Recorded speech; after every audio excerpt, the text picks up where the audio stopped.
Governor, this has to end.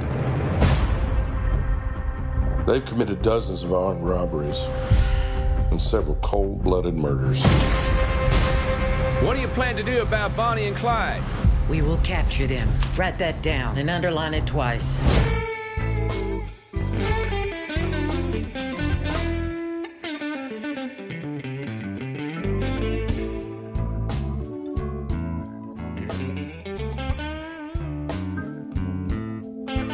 What kind of woman do you think Ma Ferguson was?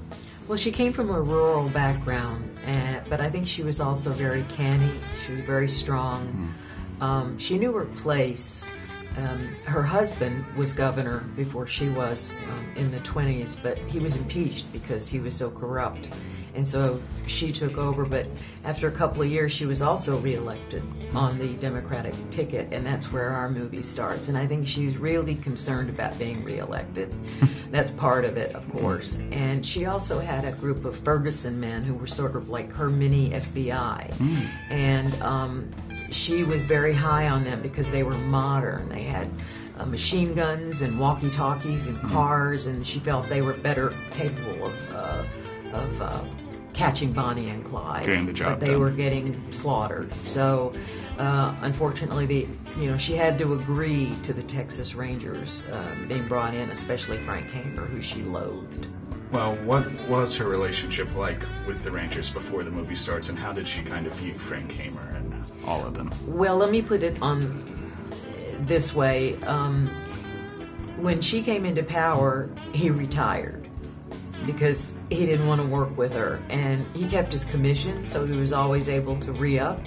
And so he would re-up when she wasn't, in power, but they were just opposites. And I think there was probably, and I shouldn't accuse Frank Hamer of this, but I'm sure in those days, and my dad was born in 1900, my mom was born in 1907, and so very much women were still fighting for equality, and the jobs that were available to them were very limited. That's why Ma Ferguson is so unusual, because she was very powerful in Texas at that time. Well, yeah, I was going to ask, is it fair to say she had to be tougher than everyone around her to be not just a governor, but a governor in that era in Texas? Yes, and she had to get things done, and the prison system there was brutal, and she knew of that, and I just think it was,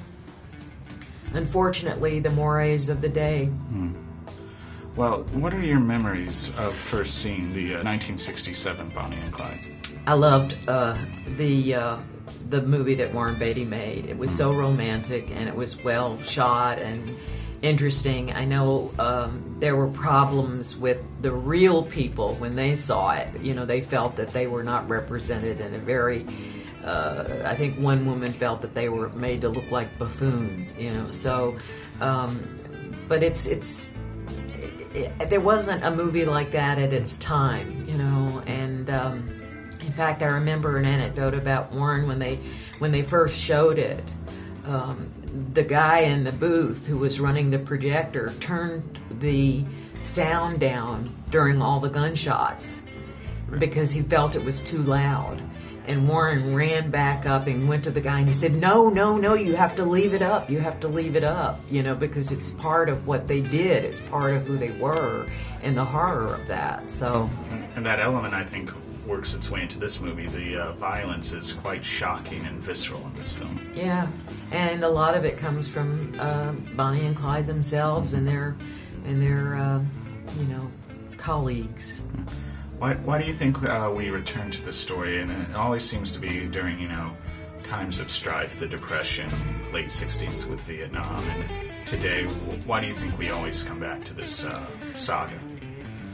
I don't know. I think it's at the time she was having an illicit affair, so it was with Clyde, and so that made her very glamorous in those days. And I also think during times of depression, people want to escape, And so in those days they had the magazines. She loved to read the magazines, and Clairbeau and all these different stars. It was a real way for people to escape into another reality. This is 1934. Gangsters, submachine guns. And you put cowboys on Bonnie and Clyde? Texas Rangers. This is an emergency alert. Police are not yet releasing details, but have stated that Bonnie and Clyde may have struck again.